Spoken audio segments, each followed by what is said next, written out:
Started. High def with the proof. Greasy says.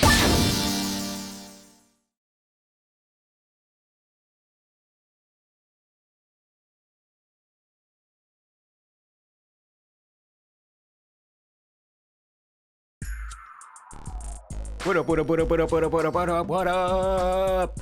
What up, Greasy people? Thanks for coming back to Greasy Says, Season 2, Episode 3. Hurrah, huzzah, hooray, yay, all that shit. What's been going on, y'all? What you playing out there? Are you playing anything new? Is there anything out there you're playing right now that's got you excited? I got some stuff. I bought a bunch of games on sale and not on sale. Some that I owned before, like I rebought Darkest Dungeon for the Switch because, all right, so here's the whole story. Wait, before I start in the story, welcome to Greasy Says. This is my show about being a game developer for 15, I need to change that. It's like more like 16 years now. I can't keep saying 15. It can't be 15 forever. I'm known to do that. But I'm a game developer who's brown. I'm a brown game developer. There's not a lot of us out there. I recently have joined a new sort of company, and there are more brown people, but there's still not that many brown people out there in games, y'all. So our stories are not being heard. Our stories aren't being represented as much. There are people out there doing stuff. Khalif Adams, of course, Spawn on Me podcast, doing it big. Other folks out there pushing, you know what I mean? He's more of a developer now because he recently joined Riot. Props to him and all his endeavors. But Greasy Says is about my perspective on being a developer in the gaming industry, not a fucking journalist, not a fucking pro gamer, not a fucking streamer, a developer, and all of the challenges that entails. But a lot of the time on this podcast, on this show, I talk about a bunch of other shit. Right? I talk about fucking getting solar panels. I talk about my kid bringing home fucking norovirus and getting me sick for an entire weekend. And right now, what was I talking about? What was I talking about?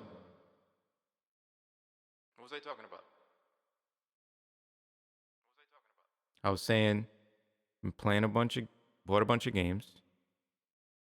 Right? On sale. Some not on sale. Oh, right. So I bought Darkest Dungeon. The first one, with 2 right around the corner. Like, early access is already out. I'm dying to play it, but I don't want to play early access. I want to wait. I don't mind waiting years for this thing to be fucking done. Then I'll play it. So I rebought Darkest Dungeon for the Switch because recently I kind of like, I took it upon myself. I looked at our bedroom, my wife and I's bedroom, and like, since we moved into this place, our bedroom has basically just been a fucking big old empty room with a bed in it. There's no charm. It's not cozy. You feel like you're sleeping in a fucking cell. You know what I mean? There's nothing. There's water dripping. There's not actually water dripping, but you could imagine that shit. It's not inviting. It's not cozy. It doesn't make you feel good to sleep in there. You don't want to go in there. So I took it upon myself, being the fucking forward-thinking go-getter that I am as Greasy, aka M-Cue. I took it upon myself to launch a cozification process, a cozification project for our bedroom. So I fucking got some killer drapes. What do you know about drapes? What are your drape lengths? Right off the top of your head, what are your drape lengths? 23. Okay, cool. 23. What's your drape width? Y'all don't know shit. And I got matching, coordinating, fucking, not towel racks, but curtain rods. All right, I got a fucking chair from some lady who like, she was cool and everything. She gave me the chair, but you could see she was sketched out, and she was like, What's your Here's the Venmo thing. like I was gonna run off with her fucking chair. Where am I gonna go with your chair, lady? Where am I gonna go? I know we're in this white part of town. I know that we're in this corporate building, and you see a brown guy pull up dressed in all black. Okay, I get that, but I'm not a fucking cat burglar. You don't need to worry about me running off with your fucking chair. I'm gonna Venmo you. I could buy this chair brand new, you fucking idiot. Anyway, she was very nice. She's not an idiot. I apologize immediately for saying that. She's not an idiot. She was very nice. So I got this chair, awesome chair, and that's in the room. I got some new fucking Moroccan style rugs. So when you get out of bed in the morning, it's like, your feet just go, as soon as you get out of bed. I got a candle holder that sticks on the wall. Looks like a fucking leaf and shit. I got it all color coordinated. The shit is coming together is what I'm saying. So I figured, okay, I got this new chair. I'm gonna make a little nook, right? That you could sit in, that me and my wife could sit in. You know what I mean? Close the door. Fucking kid can destroy the rest of the house. But now we have this safe haven. So you sit in a chair and you could read a book if you're into that. Yeah, you could do that. Or you could play Switch. So I bought Darkest Dungeon because I love that game so much, and I could play it anytime, anywhere. And I'm like, if I'm gonna be cozy in the space, I need access to the games I love. So I bought Darkest Dungeon for Switch. It's hard to get used to. I'm gonna admit, I'm not a huge fan of the port. Putting this game, which I've played on PC for years, onto the Switch, the controls have taken a hit. This game is largely about menus. It's largely about flying around with a mouse cursor. Trying to do that shit with the Switch, you end up having to do most of it touchscreen, which kind of takes away from, I don't know, I don't feel as immersed every time I'm blocking my own fucking vision with my giant fucking thumb, blocking half the screen, trying to press a tiny ass, icon on the screen or whatever. So I'm not a huge fan of those controls, but I'm gonna try to learn it because I think Darkest Dungeon Portable is like could be the best thing ever. So I just gotta relearn all of the controls. Isn't it weird how that works though? How when they port a game, sometimes, and you've been playing, like XCOM for example, one of my favorite games ever, XCOM 2. If you port that to a console, I feel like my brain would need to be reprogrammed. Like you have to reprogram yourself to play a port on a controller if the game was birthed on PC. Anybody else? What other games out there have you played on PC, or you've played on console and it got ported to PC and you're like, damn, these controls, I could never get used to these controls. Trying to think of some other ones. It took me a while, like when Witcher 2 came out and I finally played it, because I hated Witcher. I'll admit, for a while I hated fucking Witcher. I thought the game was stupid. It made no sense. It was way too difficult. Until a homie of mine kind of brought me off the ledge and was like, listen, you need to fucking play this shit. Shit's fucking rad. So I played Witcher 2 on PC only. You know what I mean? PC all the way. And then when Witcher 3 came around, I was like, oh man, I think I want to play this with a controller. And it took me a while to kind of unlearn all of my keyboard muscle memory and transfer that to controller muscle memory. But when it's the same game, you know what I mean? Witcher 2 to Witcher 3, that was a completely different project, a completely different game. But when you play the exact same game on another console or on on a completely different control scheme, man, it could be hard. Maybe I'm just getting old. My brain can't fucking switch, flip-flop like I used to or something. Maybe I'm getting dumber. All the fucking weed I smoke. Who knows? So I got my kid this really fucking awesome alligator keyboard. It looks like an alligator, but it's a keyboard. And it's a shitty keyboard. It doesn't even have polyphony. It can only play like 2 notes. It actually has, it does have polyphony, but only 2 notes worth of polyphony. Polyphony, if you don't know, is like if I pressed a key on a keyboard and I went, gah, I couldn't press another one that went, gah, at the same time, right? That would be a monophonic thing, monophonic instrument. You can only play 1 note at a time. You can't ever make a chord. But this thing is polyphonic, but you can only make a 2-note chord. Whatever, who gives a shit? Why am I telling you about fucking polyphony? Who gives a fuck? The point is, I got him this alligator keyboard. 2 things about the alligator keyboard. No, 3 things. He fucking loves it, number 1. 4 things. 1, he fucking loves it. 2, it's got a keyboard as well as a little drum player and like drum loop thing. So my boy will like hit the fucking key. Anybody comes over to the house. Anybody comes, could be a fucking electrician, could be a fucking plumber coming over to the house. He's like, yo, what's good? I don't know who you are, but check this shit out. And he'll go over to the fucking keyboard and he will turn on a beat and he'll just sway to the beat, yo. And he's just there like, yeah. And his little baby hands up in the air and shit. Like, he just loves the beats. That's my son. That's my fucking son. He loves the beats. All right, so that's the second thing. 3, it has the single best duck sample. If you have kids, you know they have a lot of fucking toys out there that have animal sounds on them. Cow goes moo, sheep goes baa, fucking chicken goes cluck, fucking duck goes quack. But those quack sounds, sometimes they're a little too realistic. Sometimes they don't feel right. They don't nail the feeling of a duck. This duck sample on this fucking alligator keyboard, I'm gonna try to emulate it. It's like whack. It literally sounds like a dude back in the 80s with a shitty microphone saying whack. And they recorded that and passed that as a duck sample. And it is the greatest duck sample of all time. Maybe I'll post it on social media. Just so y'all, if y'all want to see this duck sample, if you want to hear this duck sample, hit me up, Greasy Says, on Instagram. And just tell me, yo, give up the duck sample, son. And I will post that shit. Greatest duck sample. And then number 4, y'all thought I lost track. Number 4, right, is that it has a flute sample on there.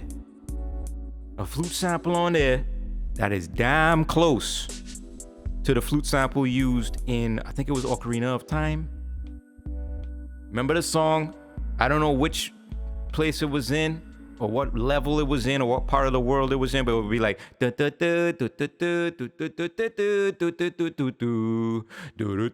what I'm talking about. You know that fucking song. Your mind just went click right back to fucking Zelda.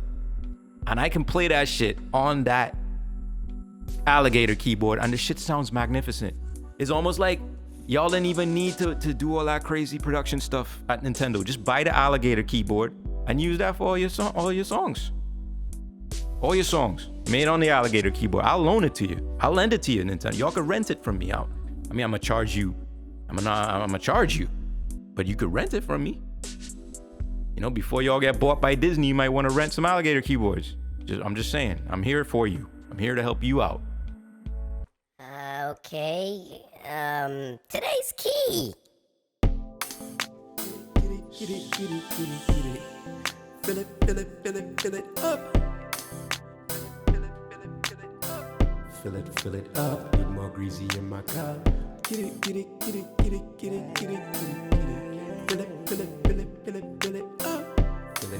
up. Need more greasy in my cup. Fill it up. Need more greasy in my cup. Get it. Fill it up.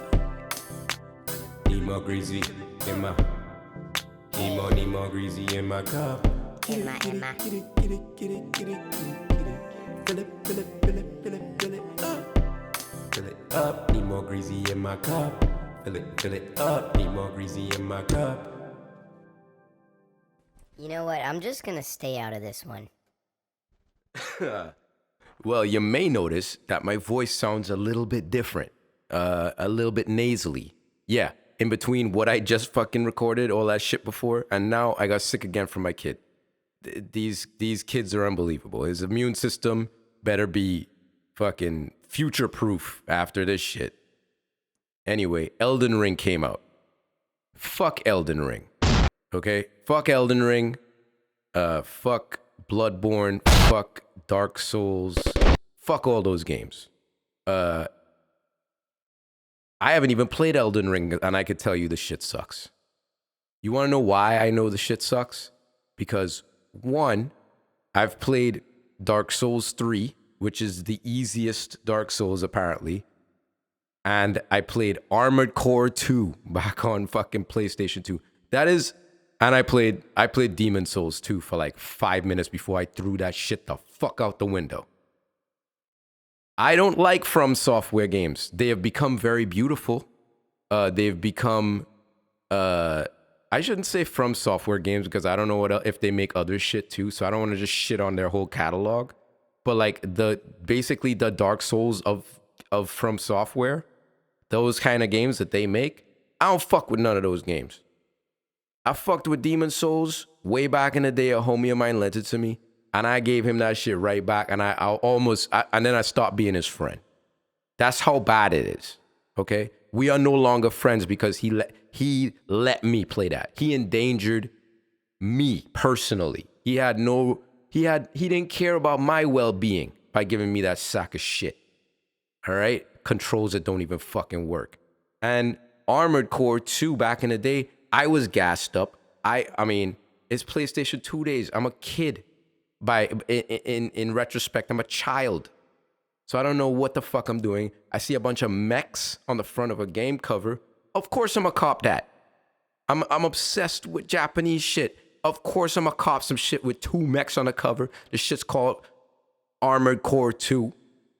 I wanted to like that game so much. Played the shit out of it. Got my ass handed to me by the computer over and over and over again.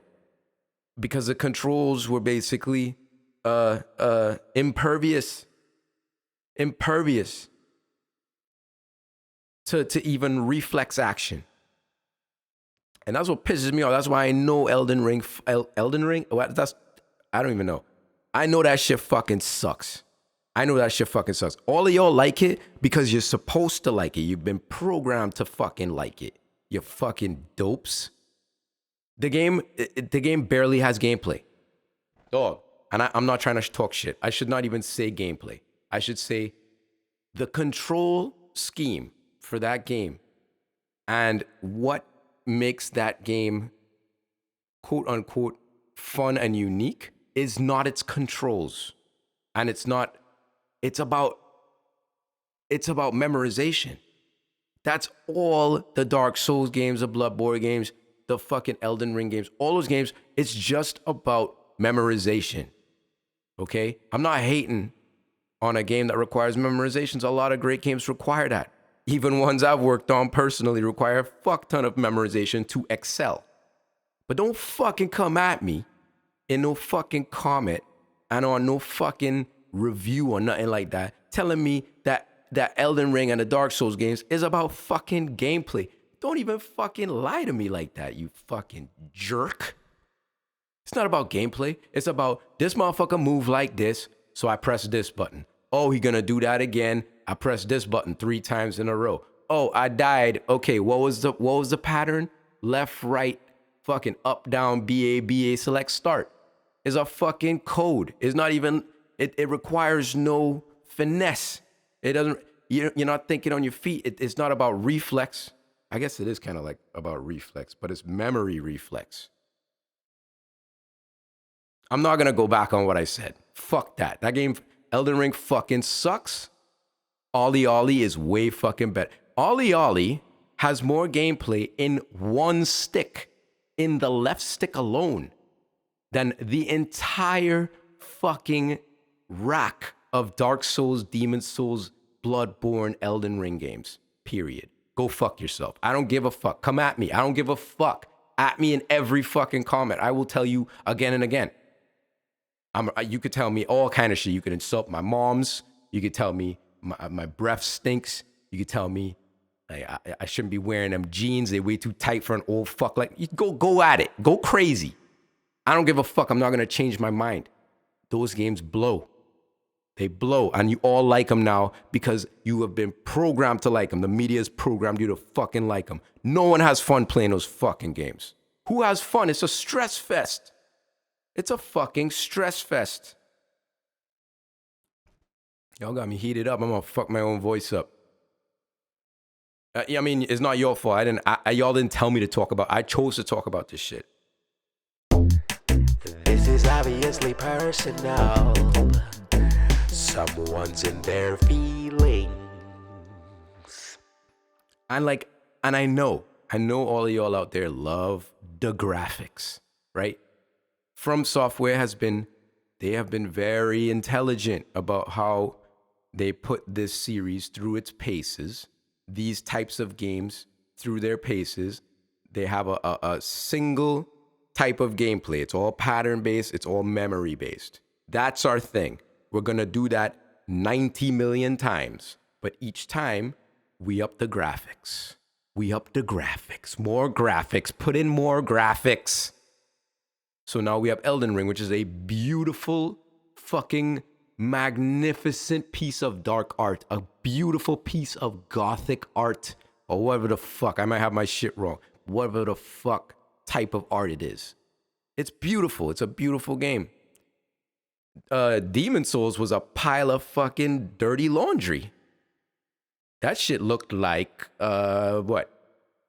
My first Unity game smeared with Vaseline. You know what I mean? Like, but guess what? Demon Souls and Elden Ring probably play the exact same. Again, I have not played Elden Ring. I have never played it. I've seen screenshots and the trailer and Holopy's awesome remake that he made on YouTube, where it's a PS1 remake of the Elden Ring trailer, which is fantastic. Go to fucking YouTube and look up PS1 Elden Ring and just subscribe to that fucking guy, because he is on a next level. That dude he doing some different shit. He's doing some very, very different shit. Amazing stuff. Anyway, back to shitting on Elden Ring. What was I saying? Right. So it's been beautified. The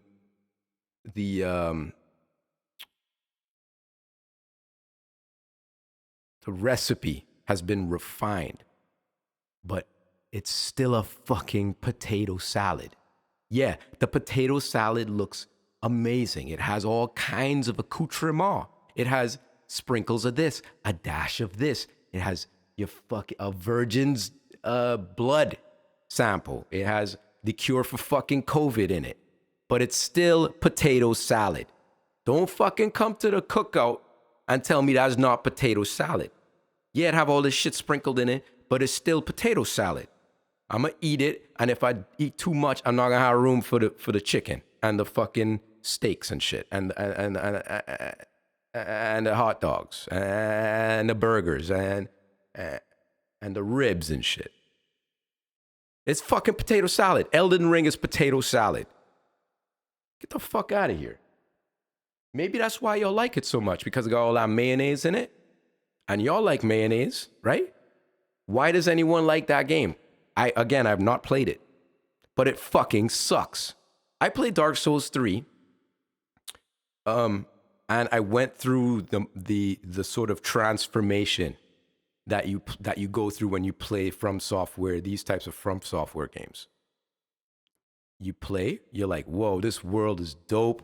This is crazy. It's spooky. I like it. It feels like Resident Evil. This is amazing. Then you get your ass whipped again and again.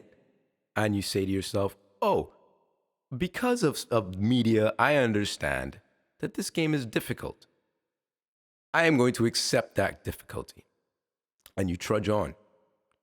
And then you stop getting your ass whipped. And you start leveling up your dude. And you start being invested in this world. And it's so weird and difficult. And you almost start respecting the difficulty. But then you get to a boss or some shit who basically, like, his pattern is like 5 minutes long. You gotta remember a whole 5-minute pattern? You know how much weed I smoke? How the fuck I supposed to remember a 5-minute pattern, dog? You know what I mean? And then you're set back to square one, so you're frustrated. And then you get to the next stage, and you're getting your ass whipped again by horde characters, fodder characters. The first guy in the stage hits you once and you die. And then you're just like, okay, so y'all just making up new rules every stage. So there is no way to get used to this shit. You just have to memorize every single character in the fucking game? For what? I'm trying to have fun. I'm not trying to do a fucking math test. Dodge plus weak attack multiplied by luck. You win. Elden Ring is fucking potato salad. I haven't played it, but I know all of this shit I'm saying is true. Will I buy it? Definitely not for $60. Okay?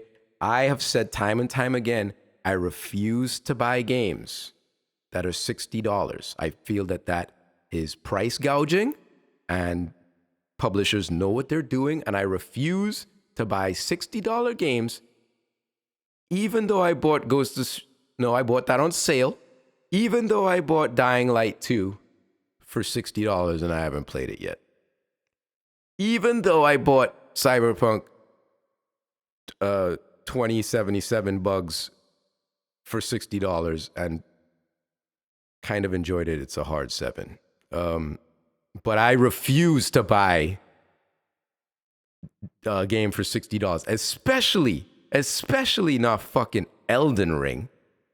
Get me when that shit comes on greatest hits, because it will, because all you dumb jackasses out there just eating the shit up, tweeting about it, taking screenshots, streaming it, fucking masturbating to it. I don't know what you do. I don't know why it gets you off so hard.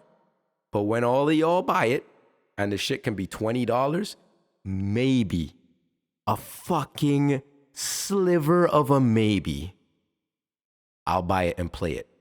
But chances are I won't, because you're supposed to get smarter with age. And I've been burnt 3 times by these fucks. I refuse to be burnt again. I will be over here playing fucking other real games that are way more fun and way less stressful. I don't need stress in my games. Unless, of course, you're talking about Darkest Dungeon. Stress in that game is totally fine. That game can do no wrong. I still haven't gotten the second one because it's still in early access. And again, I may be a hypocrite because I say I don't buy $60 games and then I go out and I buy $60 games. Granted, I don't fuck with early access, even though I played The Forest for 2 years straight while it was in early access. And I've also played several other games in early access. I am slightly hypocritical, but I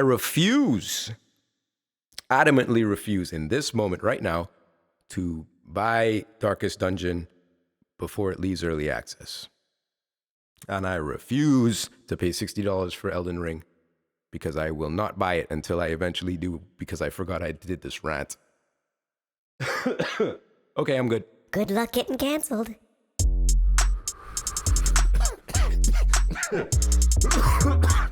Weed notes. I haven't done a weed notes in a while, man. And I got a lot of strains. It's just I haven't been doing the podcast, so I don't have as many strains right now to break down for you. I had some fire ones over the last month or something. But the one I just loaded up right now in my vape, I'm warming it up right now. It's called Cherry Cookies. Most people will probably be familiar with stuff like Girl Scout cookies, kind of a classic strain, but this is Cherry Cookies. It's an indica dominant. It's got 0.8% THC, 18.7% THCA, no CBD, none of that other shit, and 0.3% of CBGA. I managed to pick up a big amount of it for a deal, because it was all mini nugs. It wasn't big fat juicy nugs. So I got a deal on this shit, and it's been doing me good. Weirdly, when I'm working, I'm able to just work on this shit, and it doesn't slow me down. It doesn't couch lock me in a bad way. It couch locks me to my machine, and I'm grinding. You know what I'm saying? But let's see what this tastes like. Here we go.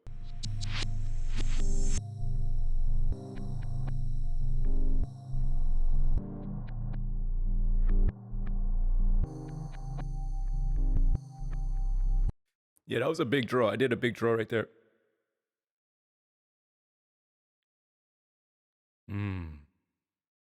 It does have a little bit of a cherry flavor, very fruity flavor, fruity front.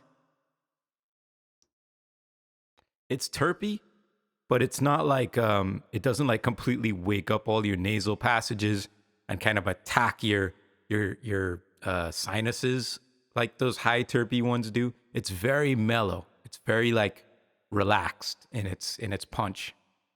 The flavor is there, but it's not like making you like sneeze and shit. You know, some of them strains will make you sneeze. And the effects are like mildly heady. You know what I'm saying? I got a little bit of a zing, but it's not like I'm about to fall into a pile of clothes on the ground. I'm still like up. It's not like it doesn't boost me up and push me up further than I already am, but I'm like on the same plane as when I started. It's just now I'm a little altered. So I'm on 2 wheels instead of 4, but I'm still driving on that road. You know what I'm saying? I'm still on the highway. I ain't even lose speed or nothing. You know what I mean? So yeah, cherry cookies. Good if you need to focus, but you need to focus and chill.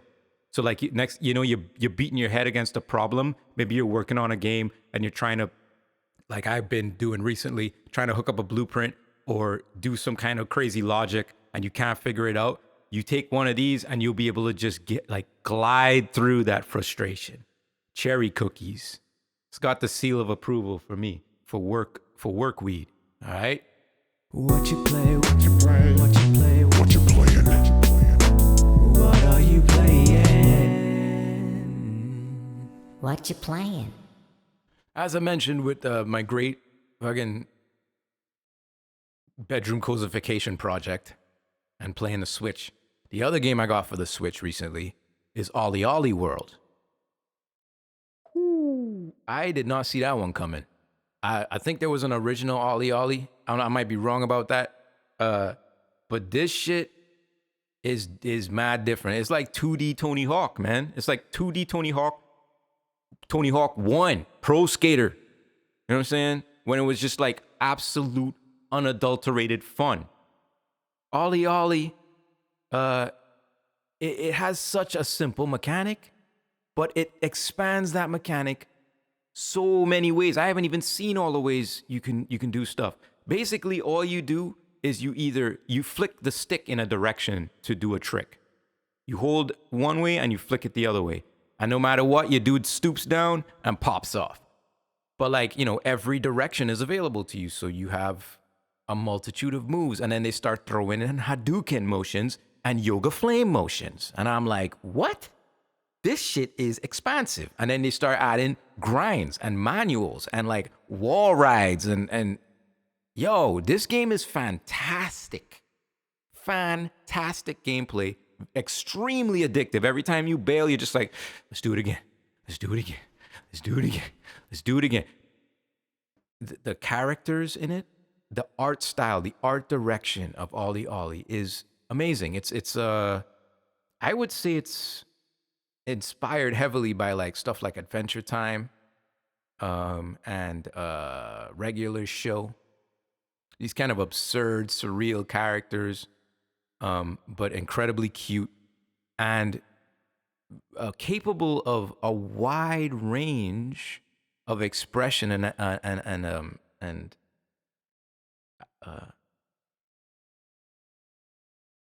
identification, for lack of a better word. Like your sense of identity. You can create a character that looks just like you, or a green person with purple hair and they wear a skirt and a jean top with tall socks and shit. Like you could really go all out with the fashion. There's a million different outfits that you can wear and unlock and stuff. But like some of the crazier characters, like the non-human characters, are incredibly imaginative, man. And that's what just reminded me of Adventure Time. That show has always been incredibly imaginative. What's the other one? Steven Universe, them kind of things. It has that vibe to it. But let's get down to the sound on that fucking thing. Yeah, all the grind sounds, all the board sounds, the sound effect, the sound design work is very, very good. Even the way they chose to do speech stuff where they just concatenate these sort of vocal blends, like Simlish or like old school Mario games and shit, where Miss fucking Princess Peach would just be like, and Toad would be like, you know what I mean? Depending on the synth they designed for that thing's voice. So it has that same approach to dialogue, vocalization, I should say, not dialogue. Right, so that's the sound design part, that's the VO part, that's awesome. But the music, y'all. Oh my God. Like the first time I turned it on, I was just like sitting there, my neck was breaking. I was bopping that shit so hard. The music is so dope. There's parts in there where like dudes be putting on just a straight up gospel solo on the keyboard over these beats. There's crazy swung Dilla style beats. There's like, it's like the most fun but grimy, lo-fi, hi-fi. It just captures everything. This is the best soundtrack ever in a game. I might be exaggerating, but that's how I feel right now. I'm in my feelings about this game. I fucking love the soundtrack on this game.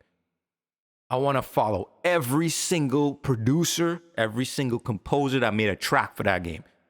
Holy shit, it's the shit. It's the shit. Woo, Ollie Ollie is great. Y'all go out and buy that shit today. Okay, this is future me again, the one that was shitting on Elden Ring, that version of me.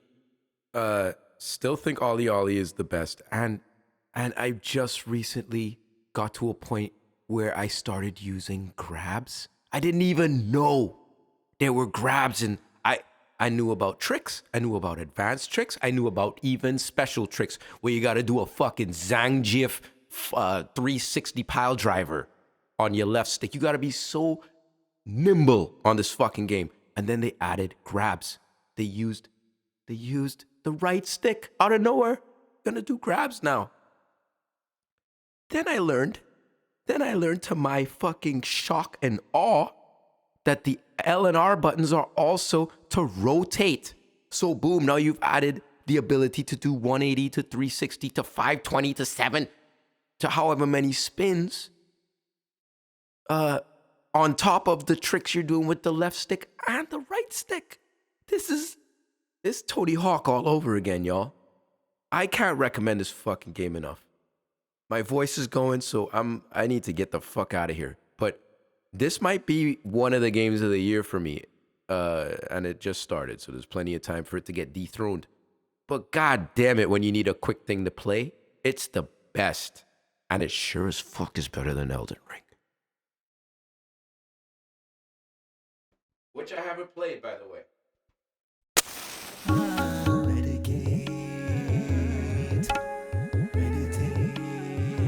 Medicate and meditate. Well, today is Medicate and Meditate. Since we've talked about patterns so much this week, patterns in Elden Ring, that piece of crap, patterns in Ollie Ollie, the best game in the universe. So many things about games are built on patterns. But as developers, what patterns are we creating? And are they good patterns or bad? Let's think about a few, shall we?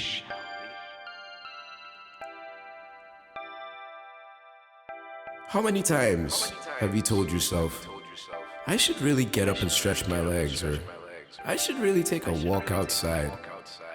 But then that task, that one thing, that one bug, that one issue, that one creative spark keeps you glued to your desk, keeps you glued to your workstation. That's a pattern that can sneak up on us. That's a pattern that can become very familiar. And I urge each and every one of you devs out there to break that pattern every now and again. And break that pattern so often that it becomes a new pattern, where you take care of yourself first and the game second.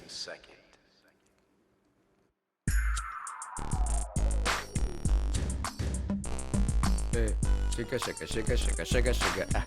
Shaka, shaka, shaka, shaka, shaka, shaka, ah. Who? That is he. The Greasy, Greasy, Greasy 1, Greasy, Greasy, Greasy. Greasy, greasy, greasy one, greasy, greasy, greasy. Hey, goodbye. This is the end of the episode. Thank you for listening.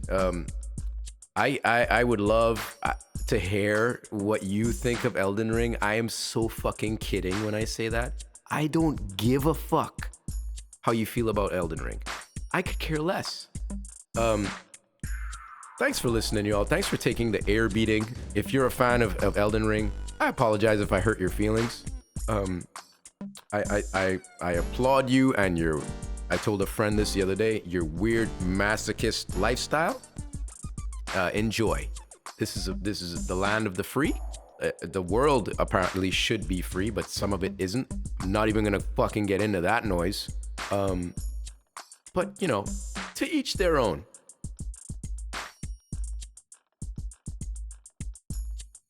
I have no listener comments this week, I don't think. Unless I forgot someone. If I forgot you, I apologize. But feel free to hit me up. And all of my listeners out there, all my greasy people, hit me up on social media.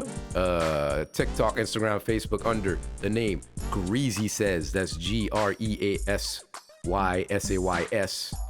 And you can find me on Bandcamp, Spotify, Soundcloud, under the name M-Cue, M-CUE. That's where my music is. Go check it out if you want, or don't, you know. If I've offended you so much with my Elden Ring talk, you're like, fuck that guy's music. Yay. Okay, that's cool. Tell a friend. You know what? Tell a friend who you think will be so pissed off that I talk shit about Elden Ring. Send them this episode. Why not? Just ruin their whole fucking day.